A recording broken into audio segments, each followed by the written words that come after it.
룻기 2장 1절부터 4절까지의 말씀입니다. 길지 않으니까 저희들 한 목소리로 봉독하도록 하겠습니다. 시작. 나오미의 남편 엘리멜렉의 친족으로 유력한 자가 있으니 그의 이름은 보아스더라.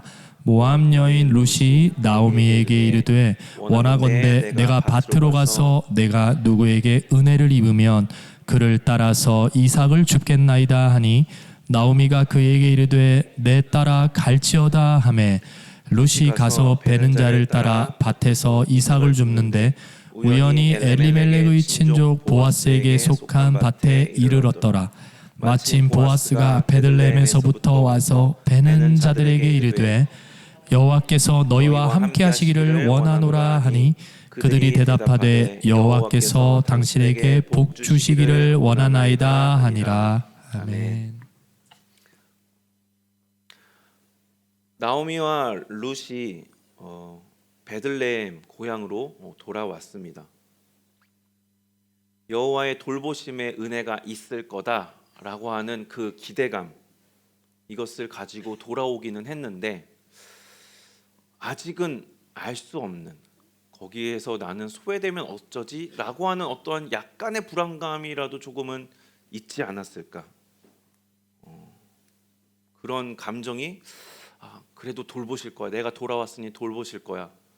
아니 내가 모압 땅에 갔다가 돌아왔으니 나는 소외되는 거 아닌가? 이런 어떤 그런 왔다 갔다 하는 그런 불안감, 이런 게 있었을지도 모르겠습니다. 그런데 그런 마음의 어떤 불안감보다는 당장 그들이 처한, 나오미와 룻이 처한 현재의 상황이 참 어려운 상황에 처해 있었습니다. 당장 먹고 살 게 없었죠. 그래서 오자마자 나오미에게 룻이 가서 밭으로 가서 이제 추수철이고 하니 제가 밭으로 가서 이삭을 주워 오겠습니다. 이제 룻은 이 집안의 가장이 되어서 집안을 먹여 살리기 위해서 이제 고군분투하기 시작하는 그 모습을 우리가 확인할 수 있게 됩니다. 이 장은 이런 그녀들의 모습을 이제 묘사하기 전에 1절에서 먼저 한 인물을 소개를 하죠. 보아스라고 하는 인물입니다. 그가 어떤 사람인가라는 것을 이제 소개함으로써 그가 어떤 중요한 역할을 맡게 되지 않을까, 그를 통해서 어떠한 일이 일어나지 않을까, 읽는 독자로 하여금 어떤 기대감을 갖게 하는 그런 암시를 주는 구절이다라고 할 수 있을 겁니다. 보아스라고 하는 이 인물을 소개하는 1절 이 구절은 우리에게 몇 가지 사실을 알려주는데요. 그것에 대해서 좀 나눠보자면, 먼저 보아스는 나오미와 사별한 남편 엘리멜렉의 친족이라는 사실입니다. 이것은 굉장히 중요한 우리에게 중요한 정보를 알려주고 있습니다. 왜냐하면 계대 결혼이라고 하는 제도, 그리고 기업 물음이라고 하는 제도와 밀접한 관련이 있기 때문입니다. 하나님께서 아담과 하와를 만드시고 나서 축복을 해주시죠. 온 땅에 충만하라, 생육하고 번성하라, 이렇게 축복을 해주셨습니다. 그러니까 하나님은 이 땅에서 하나님께서 만드신 인간들이 소멸하지 않고 그 땅 가운데 왕성하게 건강하게 생활하는 것이 하나님이 바라시는 어떤 그런 모습이었습니다. 이러한 축복 정신이 율법에 고스란히 담겨 있습니다. 12지파 중에서 한 가문도 하나님은 이 땅 가운데에서 어떠한 집안도 사라지지 않도록 제도를 마련하여 주셨는데, 그게 바로 계대 결혼이라고 하는 제도고 기업 물음이라고 하는 제도였습니다.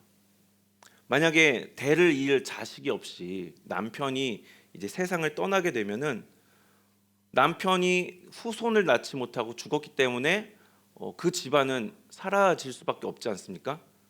그런 것을 방지하기 위해서 형제나 아니면 가까운 친척들이 그의 아내와 결혼을 하여서 이제 아들을 낳게 되면, 첫째 아들을 낳게 되면 그 아들이 떠나간 남편의 이름을 이어서 그 가문을 잇도록 한 게 바로 계대 결혼 제도였습니다. 토지의 경우도 마찬가지입니다. 기업 물음이라고 해서 이 기업은 땅을 의미하는데요. 이 여기서 이들의 이 토지 소유 개념이 목사님도 예전에 한번 말씀하셨지만 우리와는 다릅니다. 이들의 토지 소유 개념은 사용권에 대한 소유 개념입니다. 이 땅은 하나님이 허락하신 가나안 땅은 하나님의 것이기 때문에 그들은 사용 권한만 분배받아서 그 땅을 사용하는 그 권한만 갖고 있다라는 그 소유 개념이 이들에게 있었습니다. 그래서 지파별로 12지파별로 분배받은 이제 땅을 분배받아서 이제 그 땅에 의해서 터를 잡고 경작하면서 살아가는데요. 그런데 그 집안마다 어떠한 사정이 이제 뭐 예를 들어서 금전이 굉장히 급하게 필요하다거나 이럴 경우에 그 땅을 다른 사람들에게 사용권을 이제 파는 그런 행위가 사용권의 매매 행위가 가능했었습니다. 마치 월세 놔주는 것처럼 그러한 행위들이 가능했었거든요. 희년이라고 하는 기준을 희년이 되면 하나님이 정하신 희년이라고 하는 그 기준 해가 되면 그 땅은 원래 사용자, 원래 분배받은 자에게 되돌리는 물러주는 그 기간이 있는데 그 희년을 기준으로 얼마간의 기준을 정해서 사용권을 이제 사고 파는 그런 행위들이 가능했습니다. 그런데 만약에 팔았다가 다시 물러야 될 어떤 상황이 발생하면 그것을 판 사용권을 돈 주고 산 사용자에게 다시 돈을 내고 물러야 했었는데 그게 여의치가 않을 경우에는 계대 결혼과 마찬가지로 형제가 대신 혹은 친척이 대신 돈을 지불하고 그 사용권을 다시 물러서 되돌리는 그 행위가 가능했습니다. 이게 바로 기업 물음입니다. 그래서 친족이 형제가 그럼 내가 너 대신에 내가 이거 물러줄게.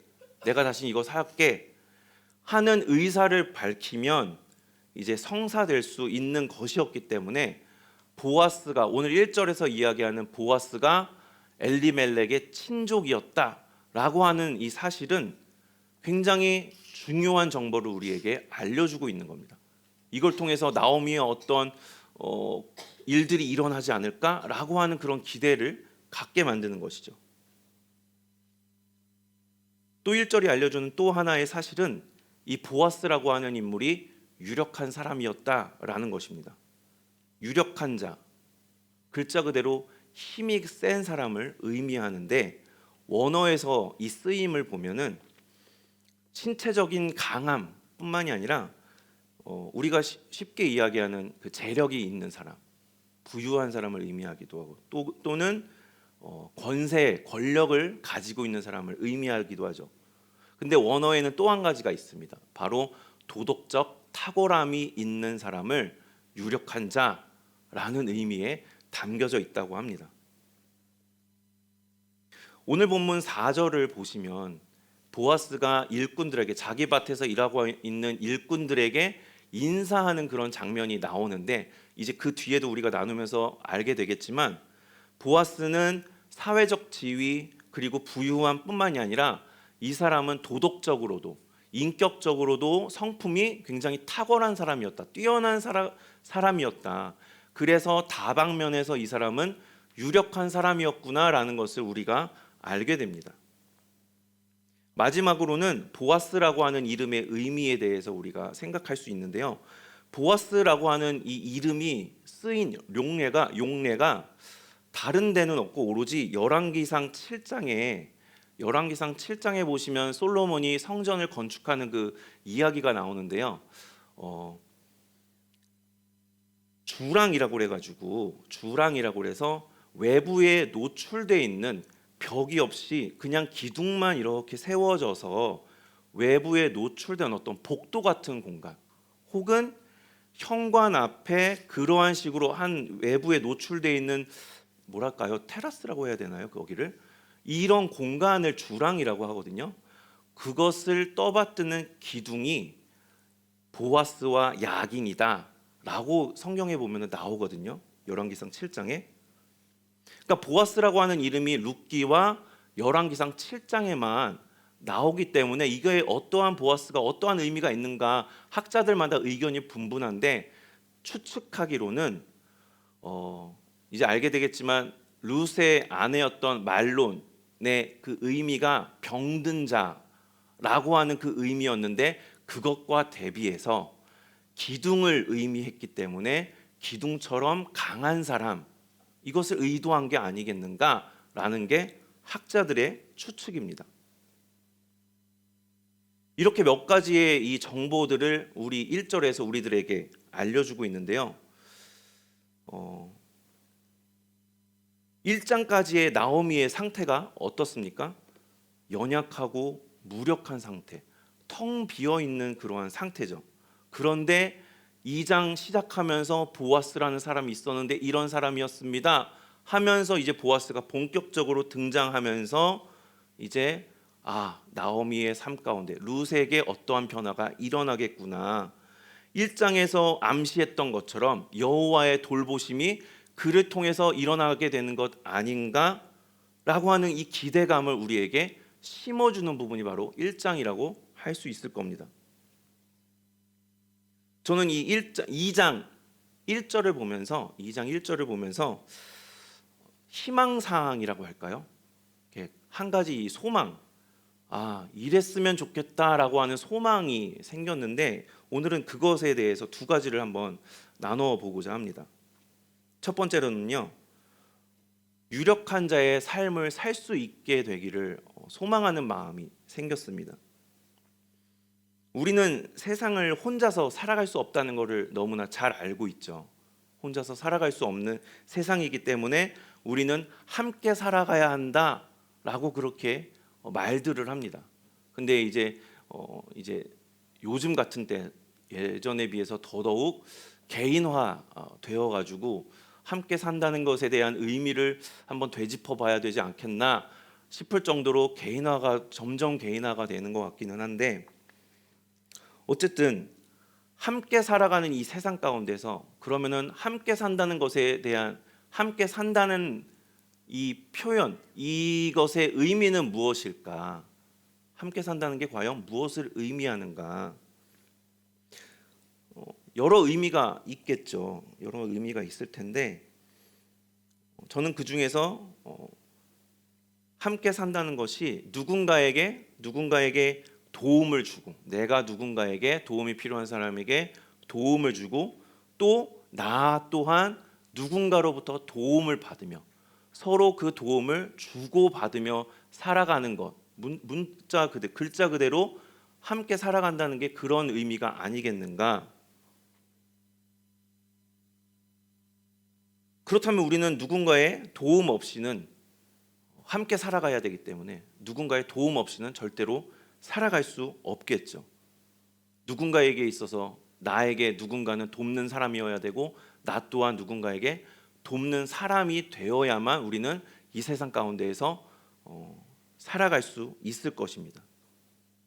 그럴 때 나는 이 세상 가운데 내가 함께 살아가고 있구나, 사람들과 함께 살아가고 있구나 라고 이야기할 수 있을 것이고, 이것이 자연스럽다라고 표현할 수 있을 것이고, 이것은 성경적이다라고 말할 수 있을 겁니다. 왜냐하면 잘 아시는 것처럼 하나님께서 세상을 만드셔서 인간을 지으시고 어떻게 하셨습니까? 남자만 지으신 게 아니라 돕는 배필인 여자를 지으셨죠. 돕는 배필을 우리에게 허락하셨습니다. 그렇다면 하나님께서는 아담과 하와 이 두 사람만, 인간들끼리만 서로 돕게 하셨습니까? 저는 아담이 동물들에게 이름을 지어주는 그런 행위, 그 장면이 서로 돕는다는 것의 의미를 나타내는 하나의 장면이 아닐까, 의미를 나타내는 게 아닐까 싶은데요.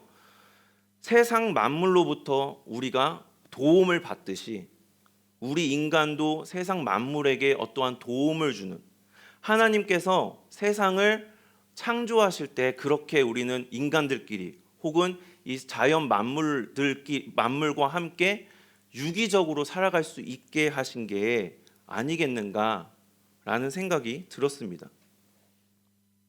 하나님이 처음부터 함께 살아갈 수 있도록 의도하고 지으신 게 그게 맞고 당연한 것이라고 한다면, 인간이 죄를 지은 이래로는, 하나님의 형상이 깨어진 이래로 인간은 함께 살아가는 그 모습을 상실했다라고 할 수 있을 겁니다.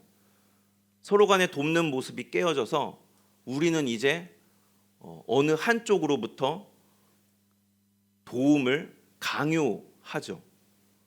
도움이 필요한 어떤 이들의 목소리는 무시되기도 하고 억압되기도 하고 침묵되기도 합니다. 반대로 어떤 목소리가 강조되고 상대방을 향하여 강요하고 모든 것을 독차지하는 그러한 모습이 바로 우리 인간이 사는 모습입니다. 성경은 이런 인간의 죄악으로 점철되어 있던 하나님의 형상이 깨어져서 함께 사는 모습을 상실해버린 그러한 죄악으로 점철되어 있던 모습, 바로 사사 시대 속에서, 그래서 함께 살아간다는 것에 대한 의미가 무엇이냐, 이것 또한 상실했던 그런 사회 분위기 속에서 하나님은 룻기라고 하는 책을 통해서 그 의미를 우리에게 생각해 보라고 허락하여 주신 게 아니겠는가. 룻기 안에 있는 하나님의 형상을 닮은 인애, 헤세드의 모습을 보여줌으로써 함께 살아가는 것에 대한 의미를 생각하게 하시는 것 같습니다.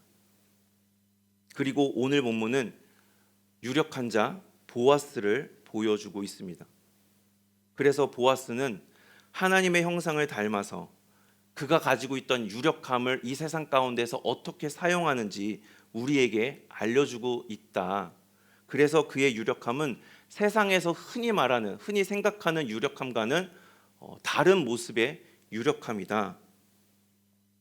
지위가 높으니까 혹은 재력이 많으니까, 자기 이름이 널리 알려져 있으니까 오히려 이것을 이용해서, 이 유력함을 이용해서 더 강요하고 더 받아내고 그 희생을 강제하는 우리가 사는 현실과 다른 모습이라는 것이죠. 보아스의 유력함은 유력하니까 더 낮아집니다. 더 내려갑니다. 더 많은 목소리를 그가 직접 듣습니다. 그리고 함께하는 모습을 그가 보여주고 있다라는 것입니다. 보아스의 유력함은 세상이 말하는 유력함과 다른 것입니다.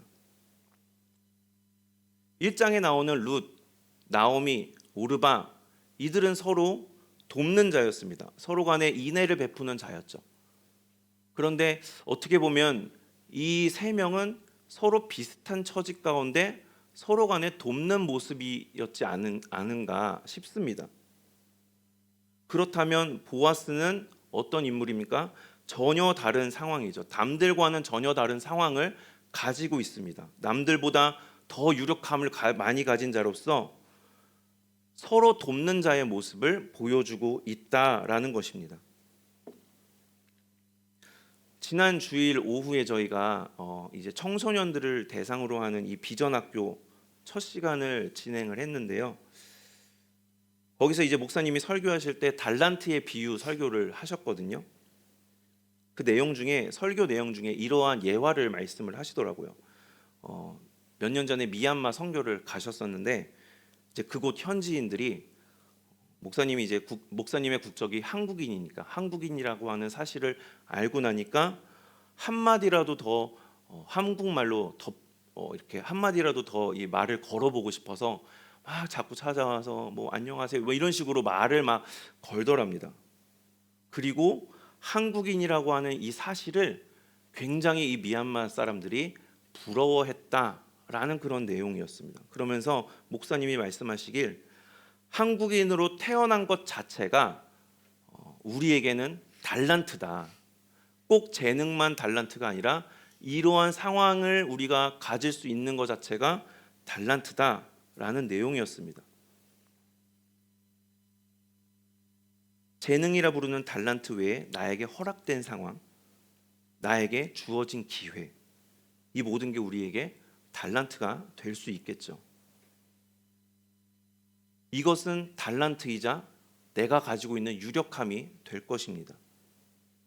유력한 게 그럼 유력하다라고 말할 수 있는 이 기준이 무엇인가?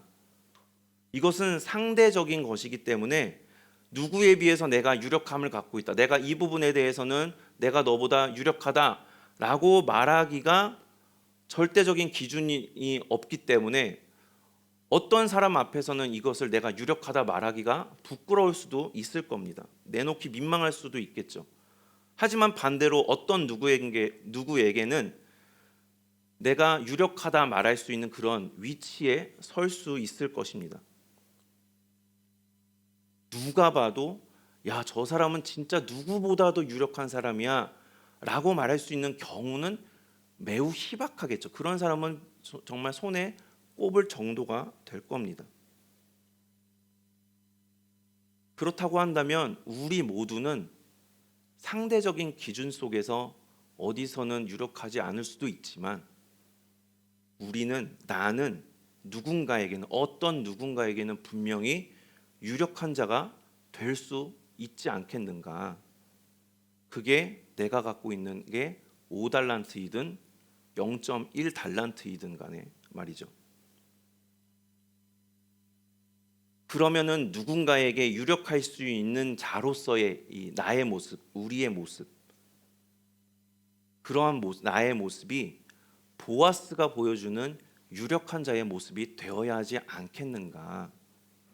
보아스처럼 정말 누구보다도 저 사람은 유력한 사람이야 말할 수 있는 그 유력함이, 우리가 갖고 있는 그 유력함이 보아스처럼 극대화되고 더 강화되기를 소망하는데, 우리가 무엇보다도 보아스가 보여준 모습처럼 함께 살아가는 세상 가운데 우리가 누군가에게 이 유력함을 함께 살아가는 세상 가운데 돕는 자의 모습으로서 사용해야 되지 않겠는가라는 게 제가 드리고자 하는 말씀인 것입니다.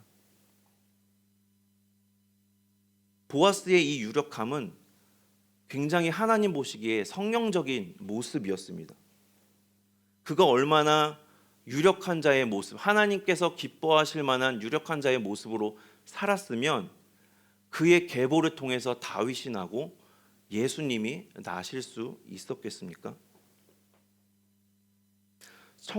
청소년들을 위해서 바쁜 시간을 쪼개서 기꺼이 먼저 시간을 내주셔가지고 이렇게 3주간의 강의를 맡아 주시기로 한 강사 권사님, 이 강의를 통해서 학생들뿐만이 아니라 강의를 듣는 그 자리에 있는 모든 사람들에게 나는 정말 이 삶을 잘 가고 있나 점검할 수 있게 해주시고, 또한 이 학생들이, 그 강의 자리에 있던 학생들, 강의 자리에 앉게 될 학생들이 세상 속에서, 앞으로 살아갈 세상 속에서 각자의 몫을 충분히 잘 감당할 수 있도록 정말 돕는 자로서의 모습을 보여주신 것 아니겠는가. 함께 사는 세상 속에서 이 보여주신 유력한 자의 모습이라고 할 수 있지 않을까라는 생각을 이제 말씀을 준비하면서 그 권사님의 모습이 제가 떠올랐습니다. 또 어떻습니까? 바쁜 와중에서 시간을 내기 힘든 여러 사정들이 있으실 텐데도 불구하고 우리 교회 어린 친구들을 위해서 기꺼이 여름 성경 학교를 위해서 정말 이 역할로 저 역할로 동참해 주신 모든 분들의 그 모습이 바로 유력한 자의 모습이었지 않겠는가. 왜냐하면 어린 아이들에게는 우리 선생님 함께 해주신 분들의 모습이 유력한 자의 모습이었기 때문이죠. 유력함을 가진 자의 모습이었기 때문이죠. 그렇기 때문에 그분들이 보여주신 모습이 바로 보아스가 보여줬던 유력한 자의 모습이 아니었겠는가. 룻기를 통해서 깨닫게 하시는 유력한 자의 모습, 유력한 자의 삶,